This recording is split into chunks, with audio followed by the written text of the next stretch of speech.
Bonjour à toutes, bonjour à tous. Aujourd'hui, c'est lundi. On est le lundi 23 février 2026 et je vous souhaite la bienvenue dans le français c'est facile avec Adrien. Alors, aujourd'hui, on va parler d'une expression qui est en voiture Simone. Mais avant ça, il faut que je vous précise quelque chose. Il faut que je vous explique un mot parce que ce mot, eh bien, il correspond à ceux qui disent cette expression.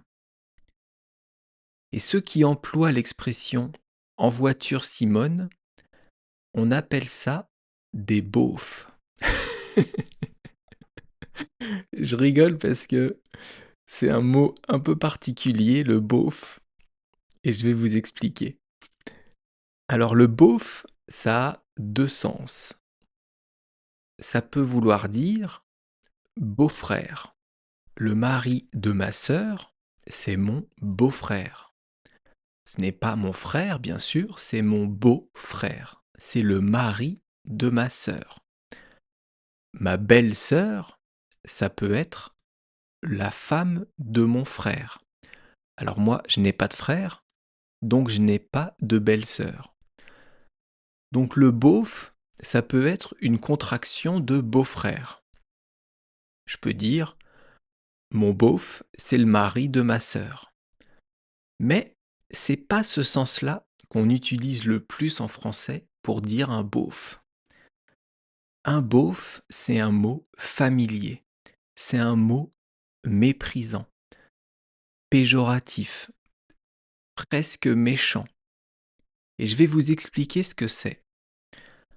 Le beauf, c'est un personnage humoristique, un personnage comique qui a été créé par un dessinateur qui s'appelle Cabu, qui s'appelait Cabu, puisqu'il est décédé en 2015 dans les attentats contre le journal Charlie Hebdo à Paris.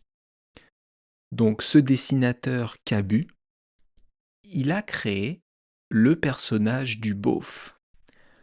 Le beauf, c'est quoi? C'est le français moyen. C'est en général une personne qui est assez vulgaire, qui est peu éduquée, souvent qui n'a pas de culture, parfois qui a mauvais goût.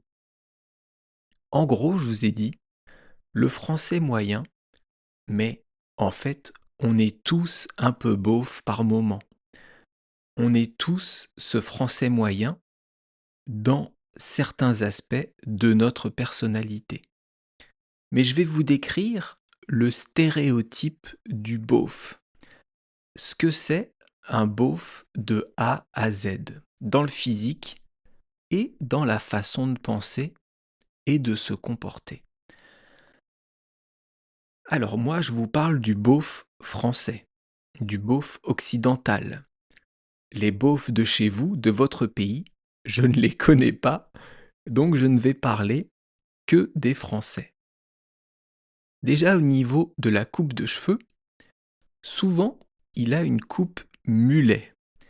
Une coupe mulet, c'est des cheveux courts sur la tête avec les cheveux longs sur le cou, dans le cou ou sur la nuque. Est-ce que vous voyez ce type de coupe de cheveux? Bon, déjà c'est ridicule. Les cheveux courts au-dessus et longs derrière, c'est pas possible. Pour les footballeurs allemands des années 80, je dis pas, mais aujourd'hui la coupe mulet, c'est pas possible. Donc le beauf de base, il a une coupe mulet. Et il a souvent des tatouages moches. Pas des beaux tatouages hein, avec des couleurs, avec des formes, des dragons, ça c'est magnifique. Mais des tatouages tout moches ou qui sont devenus très moches avec le temps. Et souvent le beauf, il a des vêtements qui sont très moches aussi. Il a un t-shirt qui est flashy, qui est d'une couleur vive, avec un pantalon de survêtement. Il a parfois même un Marcel, Un Marcel, c'est un t-shirt sans manches. Et souvent, ou parfois, il met des claquettes avec des chaussettes. Claquettes chaussettes, c'est une des marques de fabrique du beauf. Et bien sûr, le gros ventre qui dépasse un peu du t-shirt. Alors, avant que toutes les personnes de YouTube me tombent dessus, que je reçoive des commentaires horribles, j'ai dit au début du podcast qu'on était tous un peu beaufs, et moi aussi. Donc je ne critique pas, je ne me moque pas, j'essaie juste de faire comprendre à ceux qui veulent apprendre le français, c'est quoi un beauf. Donc là, je vous ai décrit le physique global, le physique général. Mais être beauf, ce n'est pas que du physique. C'est aussi un état d'esprit. C'est aussi une façon de penser. Donc pour être un bon beauf, il faut toujours connaître quelques blagues cochonnes, voire sexistes, voire racistes, ou même les deux. C'est encore mieux pour le beauf. Ça, c'est important. Ensuite, le beauf, il va faire des activités sportives. Ou au moins, il va les regarder à la télé. Il va regarder du foot et souvent des courses de voitures, des courses de moto, la F1, le Dakar, le Grand Prix moto, tout ça, ça marche pour le beauf. Et moi, j'aime le foot, mais je n'aime pas les courses de voitures. Donc je dois être à moitié beauf. Et bien sûr, le beauf, il parle beaucoup. Il parle beaucoup dans la vie, où il a des phrases toutes faites, du genre «Non mais de toute façon, on n'est plus chez nous, hein». C'est une bonne phrase de beauf. Ou alors, au bistrot, donc au café, quand il veut demander au patron encore de l'alcool: «Eh Roger, tu me remets la petite sœur?» Ça aussi, c'est un bon truc de beauf. Tu me remets la petite sœur, ça veut dire resserre-moi un verre. Donc ça, c'est les phrases du beauf. Et je vous ai dit donc qu'il parlait beaucoup, en vrai, mais aussi sur les réseaux sociaux. Le beauf, en général, il est très actif sur les réseaux et il va surtout commenter les messages des autres, avec un ton généralement très direct, toujours à tutoyer, et souvent à mettre des commentaires assez méchants, assez horribles, sur tout le monde et sur tous les sujets. Donc là, je vous ai décrit l'attirail complet du beauf. Le beauf, c'est un état d'esprit, c'est une façon de penser, c'est une façon de s'habiller. Et d'ailleurs, on a créé des mots qui sont dérivés de beauf. La beaufitude, c'est un mélange d'attitude et de beauf. Ça veut dire que vous avez des attitudes du beauf, que vous avez vu quelqu'un avec soit les vêtements, soit les phrases, soit l'attitude, soit le physique du beauf. Et ça, c'est de la beaufitude.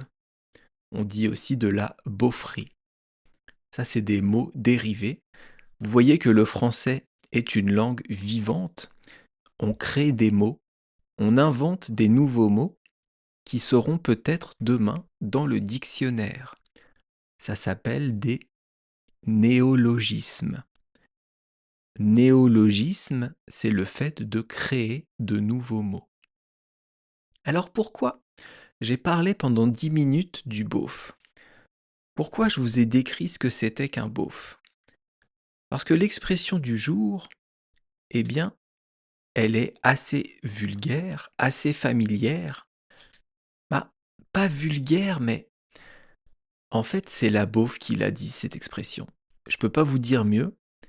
L'expression «en voiture Simone», c'est une expression de français moyen que j'utilise de temps en temps. Et oui, parce que ça me fait marrer. Donc, comme je disais tout à l'heure, je suis moi aussi un peu beauf. En voiture, Simone, il n'y a que 3 mots. C'est assez facile. En voiture, ça veut dire qu'on va monter dans la voiture. C'est très simple. En, c'est une préposition, et là, ça va décrire un lieu qui est la voiture. Donc on va monter dans une voiture.